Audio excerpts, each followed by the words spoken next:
Joining us now, give us an update, Congressman Devin Nunes joins us now. Congressman, it's great to have you with us. Tell us, great to be back on the show. Absolutely. Tell us the latest from your perspective. We'll start with the issue regarding Bruce Orr, who was working on both the Hillary Clinton email investigation and the pre-Mueller investigation involving Carter Page, et cetera. So let me just tell you where we are in our investigation. So there are a whole bunch of people like Bruce Orr and his wife that we want to interview.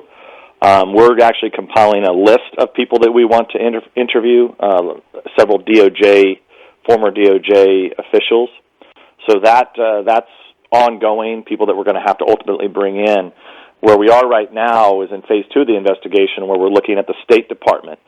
And once I made that public that we were looking at the State Department, we had a couple former Obama State Department officials come out and write op-eds in the Washington Post. They did interviews for Politico, where they said, hey, we had a second dossier that still provided us, that we got from Sidney Blumenthal and Cody Shear, but it was nothing to do with us. We're running off the ship, but gave us some nice information that they made public, assuming that those reports are true.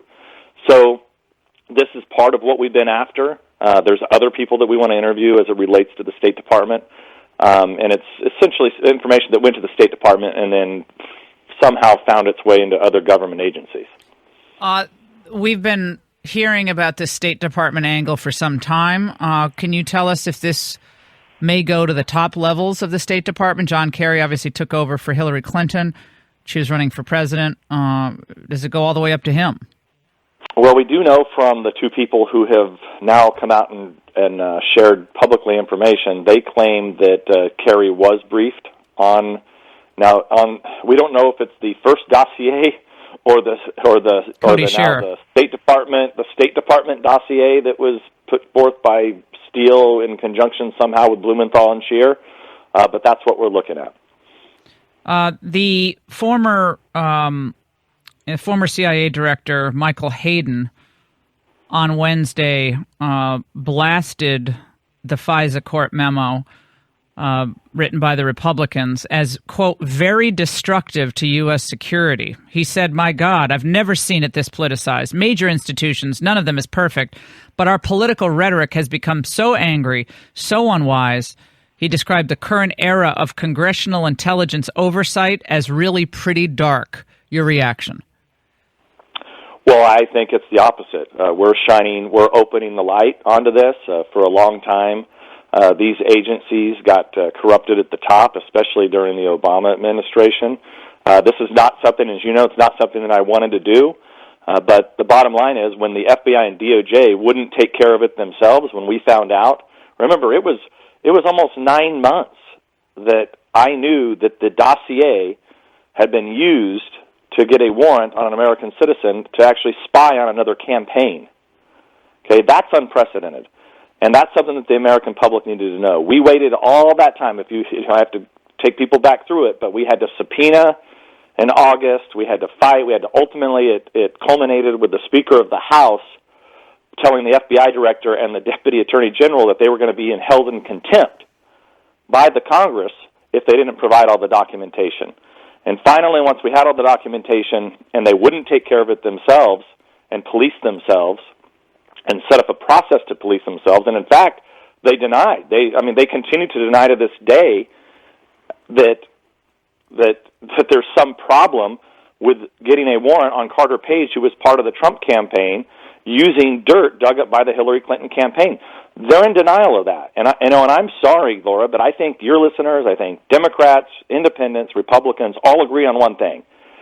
This is not a place where, when we're trying to find when we're using the Foreign Intelligence Surveillance Act, where we're trying to go out and find spies and terrorists and really bad people, this should not be a place for politics. This should not be a place where one can take dirt, pay for dirt, phony dirt, feed it to the FBI at the senior levels, and then go and get a warrant to spy on the other campaign. That's just not okay, and I actually really respect Director Hayden, former Director Hayden, General Hayden. He's a good guy. He's actually a friend of mine, but he just happens to be entirely wrong on this, and maybe I need to call him and talk to him. Yeah, he should not be in a position like this. We've invited him on. We're inviting him on the Ingram Angle tonight.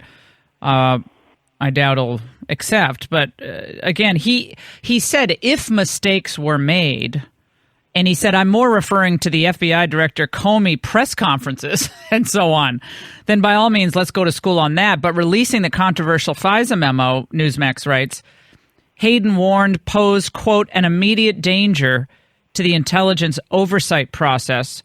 And he said, unfortunately, the president and some Republicans have felt so threatened by the Russia probe. In my view, they've made a big effort to discredit the process, discredit institutions, discredit the people, so as to try to undercut what they fear might be the inevitable conclusion of the investigation, sounding like a true MSNBC pundit.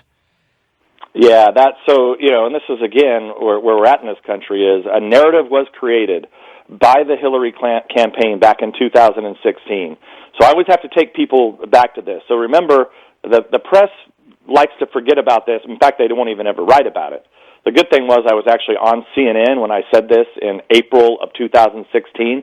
I blasted the intelligence agencies. As the chairman of the Intelligence Committee, I blasted them saying that the biggest intelligence failure since 9/11 was our failure to understand Putin's plans and intentions. Why did I go out and say this? Because I was so frustrated because the Obama administration was doing absolutely nothing against Vladimir Putin. When Vladimir Putin was going into Eastern Europe and causing problems with those democracies, when Vladimir Putin went into Syria, when Vladimir Putin took over Crimea, I mean, all these things were happening under the Obama administration that finally culminated with me saying, look, this is a major intelligence failure. We've never had an intelligence failure since 9/11 like this, okay? Then, just a few months later, the Hillary campaign starts to dig up dirt and begins this narrative that somehow that Donald Trump and all his people are secretly working behind the scenes with Putin. Now, really? You really believe that? And what I've said the whole time is, look, if you have collusion if Donald Trump was talking to Putin or taking money from Putin or doing anything with Putin for that matter, I'll be the first one to come out and say Donald Trump is wrong on this, he shouldn't have colluded with Russia, and he should be held accountable. But guess what? We have no evidence of that. And what the mainstream media, and unfortunately people who should know better, and there's a lot of senior people that ought to know better, there are clear ties to the Russians by the Hillary campaign, by the DNC. They were paying a company that paid a former spy to talk to Russians to get dirt on Trump that ended up being phony dirt. But I mean, who's colluding? Yeah, you could make the argument. You could make the argument that certain Russian figures were, they were paid or unpaid informal consultants to the Clinton campaign.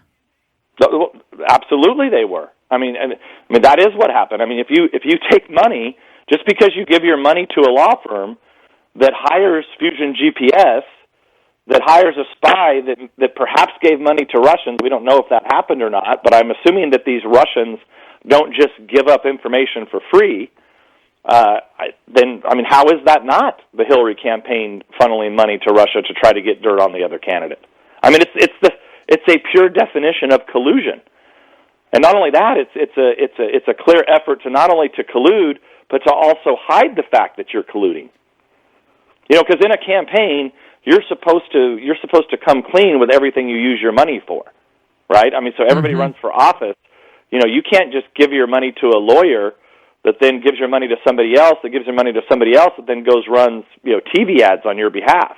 That's not legal, and that's essentially that is what happened here. There was a interesting piece I think it was in the Intercept yesterday about the dark money that China ends up contributing to influence the U.S. election process through a variety of super PACs, and it's ultimately Chinese money, and yet it's not really traceable to China. You have to really dig to find the Chinese connection. You should really look at this piece. I think make sure we post it, Taylor, on lauraingram.com. I think I tweeted it yesterday.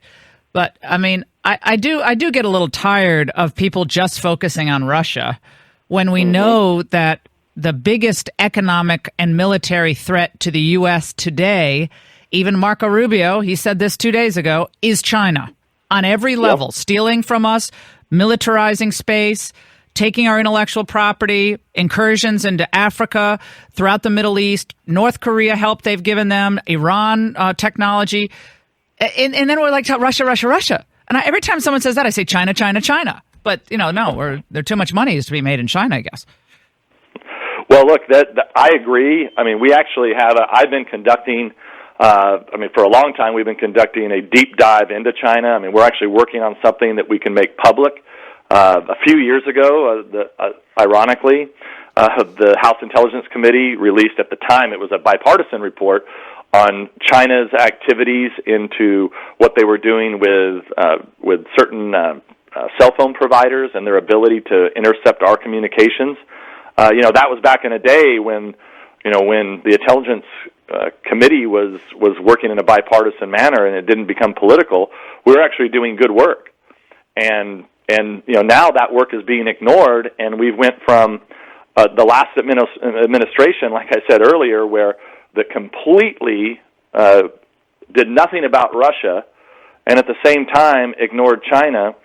And now you're right. You have one party, the Democratic Party. They're like neo-McCarthyites. All they do is they see Russians around every corner. But the fact is, they're Russian ghosts. I mean, we have yet to find the place we find real Russians is if we follow the money from the Hillary campaign to the Russians, or we follow people who were trying to get in touch with Russians in order to get dirt on Donald Trump. The rest of it, in terms of people that actually were anybody involved with Trump that were talking to real Russians, you don't find them. By the way, we have to mention this before we let you go, Congressman. The FISA Court sent response letters to you and other members of the committee when you requested various documents. Rosemary Collier, who presides over the FISA Court, explained in letters yesterday that requests the court has received this year are the first of their kind, and thus a path forward has yet to be determined, because you're looking for transcripts from hearings related to this application to surveil Page, correct? You want transcripts of that? And yes. How long ago did you send those requests? We sent that just a couple weeks ago to the court. I actually thought that was we kind of thought that was the case because we are in uncharted territory here. And we thought that the court might come back with that. We believe that the Justice Department does have this information. So now what we'll do is, we wanted to make the court aware, and we wanted to be transparent and be public about it. I thought the court's response was good because not only were they timely and answered us promptly, they also made it public. I thought that was a good exercise in transparency because at the end of the day, when all this flushes out, and this is what I've been trying to tell the FBI and DOJ, they have to admit they have a problem and put a process in place by which we can get keep the FISA process working. Because I'll tell you, it only gets worse from here if they continue to ignore the problem. I think it was also good that they responded. They also said the FBI might be in a better position to handle this issue because of the separation of powers concerns. But fascinating. We really appreciate your time, Congressman Devin Nunes, here on the Laura Ingraham Show.